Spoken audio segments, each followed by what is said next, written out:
Coloquio, el programa económico de la semana, presenta su sección Impuestos y Negocios en la República Dominicana.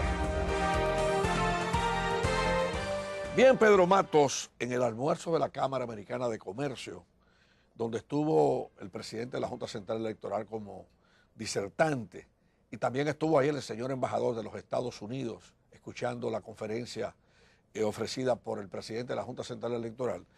Precisamente la Cámara Americana de Comercio se interesó en el impacto económico del proceso electoral. Y el doctor Roberto Rosario hablaba de un costo de las elecciones de unos 3.500 millones de pesos para un proceso electoral en el cual hay 4.106 posiciones electivas. Sí, sin lugar a duda que tiene un impacto en el presupuesto, o yo diría en el flujo de efectivo que se mueve a nivel del comercio nacional del país.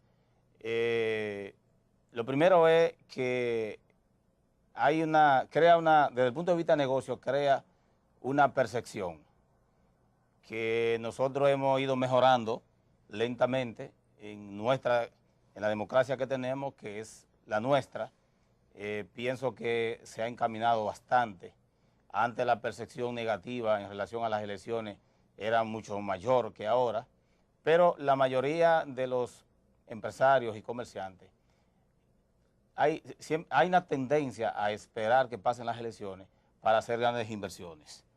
Hay unos recortes de gastos que generalmente hacen la mayoría de las empresas privadas en lo que tiene que ver con la capacitación, según los estudios que hemos chequeado, lo que tiene que ver a veces con tecnología, lo que tiene que ver con consultoría y una serie de gastos, todos los gastos que no son imprescindibles en las empresas en este momento, pues se atienen de invertir y de alguna manera tiene un efecto que no es muy positivo en el área de comercio. Y no se rebajan los altos salarios para beneficiar a los de abajo, dentro de ese paquete de ajuste que tú mencionas. Porque déjame decirte una cosa. Ese no está dentro de los gastos. No, pero déjame decirte una cosa, Pedro Matos. Aquí la diferencia que hay entre el crecimiento económico de la República Dominicana y los sectores empobrecidos y la clase media y la gente que vive de un empleo es del cielo a la tierra. Entonces aquí siempre viven teorizando de que estamos ajustando los cuartos y qué sé yo qué. Pero entonces mira, cuando hablan de reducir los viajes en primera clase, los salarios altos, ahí no tocan, ahí no ajustan nada, Pedro Matos. Bueno, la forma, tenemos yo diría esa debilidad en el ámbito del sector privado, pero nosotros hemos sido siempre reiterativos que la forma en que la empleomanía dominicana va a ir creciendo en su salario obedece mucho en cuanto a demostrar, yo diría, sus capacidades, lo que los consultores generalmente llaman sus competencias profesionales. Por eso es que en el área industrial, pues, los técnicos son mejores pagados, incluso la clase obrera, que hace un trabajo importante dentro del engranaje productivo, son mejor pagados que en otras áreas. Pero bien. Pero aquí hay negocios, escúchame, negocios informales en las calles, hasta vendiendo jugos, que le va mejor en términos de ingresos que a cualquier persona. Ese es parte de los temas que hemos analizado acá. Incluso en el día de hoy, si el tiempo nos da, pues veremos ese tema. Precisamente la distribución no muy equitativa de las riquezas en términos empresarial del país provoca la informalidad. Es decir, hay dos elementos que provocan la informalidad. Uno es el empleado mal pagado, que prefiere, en vez de trabajar por un salario de 9,000 y algo de pesos u 8,000 pesos, prefiere arrancar con un tarantín, con un tipo de negocio que le genera más de lo que es el salario mínimo en nuestro país. Y el otro tema es el tema impositivo. Cuando las estructuras impositivas no obedecen a las necesidades de la microempresa, sobre todo, hay tendencia a que el microempresario se resista a formalizarse. Ese es uno, y el otro es el tema de la seguridad social, que todavía sigue siendo todavía los aportes que deben hacer los empresarios, sobre todo la micro, les resulta bastante costoso. Mira, Pedro, para mantener en operación una micro, pequeña y mediana empresa, con esta burocracia del Estado, con todos los obstáculos, hay que ser un gran dominicano para mantener a flote una micro, pequeña y mediana empresa. Mira, para pagarle una factura en el sector público, hay que tener un registro de proveedor del Estado. Todos esos requisitos deberían eliminarlo como hasta 40, 50 millones de pesos de ventas al año para darle fluidez a la economía. Porque todos los países del mundo demuestran que la burocracia lo que hace es perjudicar la actividad económica. Es más, genera mayor informalidad. Claro, claro, sí. Precisamente el Banco Mundial generó un informe. En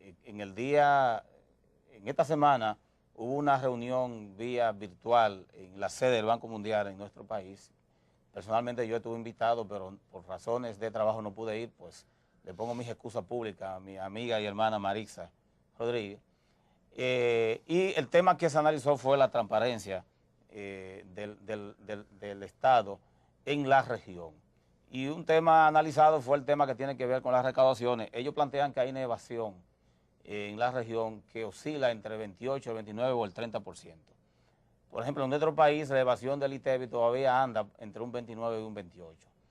Ese es un tema que necesariamente... Reconociendo que la Dirección General de Impuestos Internos ha hecho una labor, ha hecho un esfuerzo. Un esfuerzo por combatir la evasión. Y es un tema que ha tratado mucho el sector empresarial. O sea, se ha tocado mucho el tema y cuando se habla de reforma, se habla de una eficientización en las recaudaciones y de ampliar la base de que más empresas, más pequeñas, microempresas se sumen a pagar impuestos. Ahora bien, el Banco Mundial apunta que la estructura necesariamente hay que cambiarla. Y dentro de la estructura puede ser políticas públicas que contemple leyes mucho más fuertes hacia el evasor. En Estados Unidos la ley de evasión por impuestos, yo diría la pena son penas criminales. Esa ley van a tener necesariamente que cambiarla y también adaptar un poco el sistema de recaudaciones al tipo de microempresa que tiene República Dominicana, porque no podemos hablar de una microempresa dominicana comparándola con una microempresa norteamericana o de un país de la Unión Europea. Escúchame, pero tú tienes que tomar en cuenta que a pesar de todo, en este país no, mira, el escenario no es muy favorable, mira, para mantener una empresa abierta. Tú sales, por ejemplo, un empleado sale, Pedro Matos, a trabajar a las 7 de la mañana. Y un empleado se encuentra con un delincuente que le quita lo poco que tenía. Se monta en un carro público. O sea que yo creo que esos organismos internacionales dicen mucha belleza. Porque trabajan para son una especie como de cobradores de lo que le prestan el dinero a los países de América Latina. Entonces quieren también pasarse de la raya.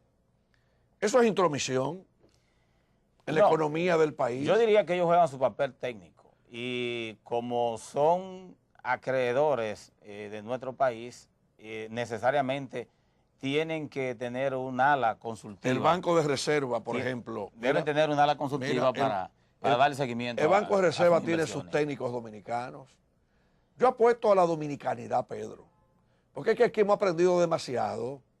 Aquí han venido demasiada gente a teorizar en este país y viven teorizando cosas que terminan perjudicando a la clase media, a los profesionales, las empresas, las pymes, al ciudadano.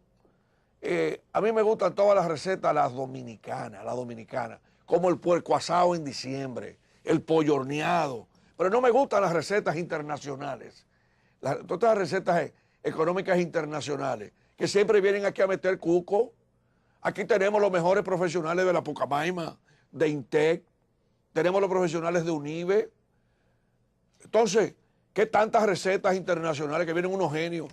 Los de aquí son mejores que esos técnicos, digo yo. Sí, pero el enfoque que hace... Yo también lo veo a usted como llevándose mucho, señor Pedro Mato, de los organismos internacionales. El enfoque que hace el Banco Mundial... Es que usted está comprometido con el Banco Mundial. No, no, de ninguna manera. Parece, Pedro. Tiene que definirse entre el país y el Banco Mundial. Lo que pasa es que el enfoque que hace el Banco Mundial es un enfoque que para la República Dominicana ya es un enfoque... Yo lo veo a usted muy banco mundialista, muy fondo monetarista, lo veo muy entregado, diría yo, a esas recetas internacionales, que ya en el 1984 usted vio lo que pasó cuando el ITEBI estaba al 6%, es un tema, recién inaugurado, Pedro Mato. Ya es un tema debatido en la República Dominicana. La mayoría, los grupos empresariales, las asociaciones empresariales, están conscientes de que más empresas deben agregarse al sistema tributario y para eso hay que buscar facilidades. Bueno, pero que diseñe el dominicano, que diseñe su modelo,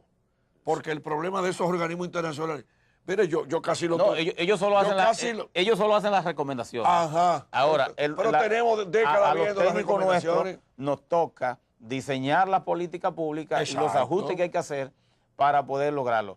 El tema de las recaudaciones... Pero ya este país no resiste más ajustes, Pedro, ¿eh? Quizá no resista más aumento de impuestos, pero sí hay que tratar de que más empresas entren al sistema formal. Y ahí vamos con el tema. Para entrar al sistema formal, ¿y tú no crees que el Estado debe ser más eficiente con los servicios? Pedro, tú estás hablando como si en este país hubiera electricidad, si hubiera seguridad ciudadana, si hubiera, mira, salubridad. Aquí la gente va a los hospitales y no los reciben. El caso de Claudio Camaño, le piden cuarto en las clínicas para que la gente tiene facilidad de morirse. Mira, Ivonne Ferreira, la periodista dominicana, orgullo del periodismo crítico dominicano, esta semana estaba hablando en la madrugada que el puente Duarte ha apagado en la madrugada, Pedro, y el elevado, y aquí estamos hablando de muchísimas cosas.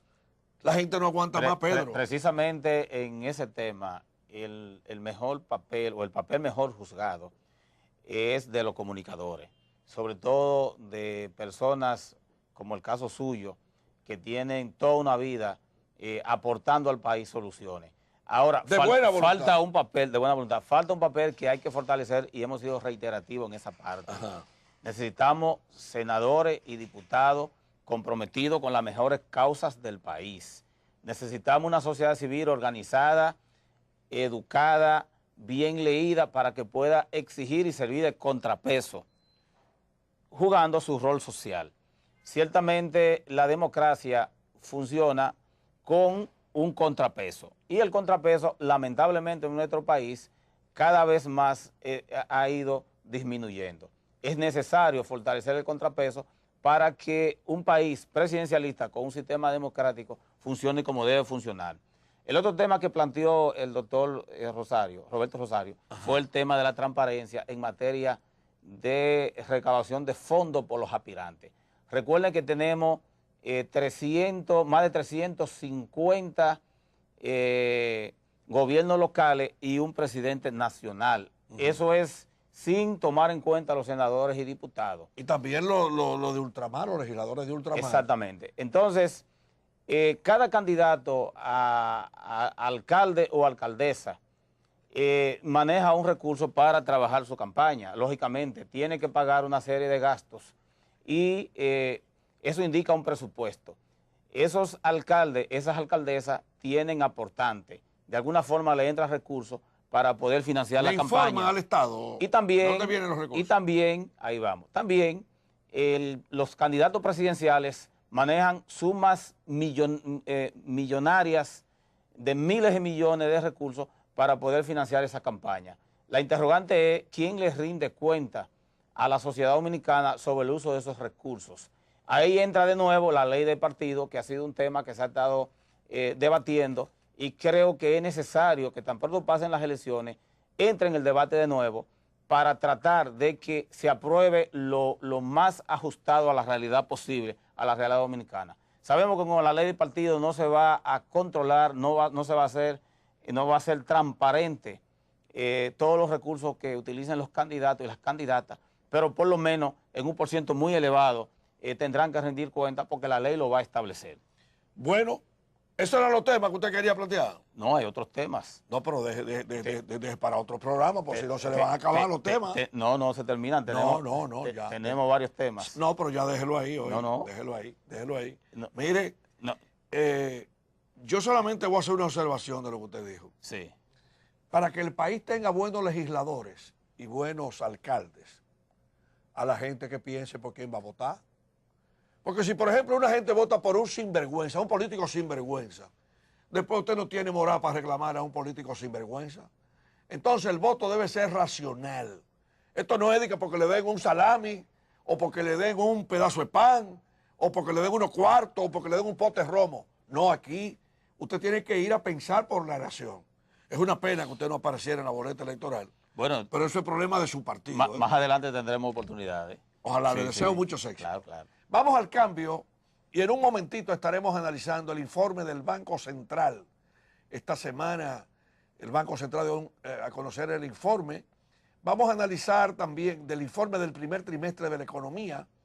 Vamos a analizar también el impacto que tiene la recién inaugurada carretera Blas Olivo, Piedra Blanca, Rancho Arriba, San José de Ocoa. Y vamos a analizar también, vamos a seguir Esteban Delgado y yo analizando el impacto económico también de las elecciones de este 15 de mayo en la actividad económica del país. Coloquio, el programa económico de la semana.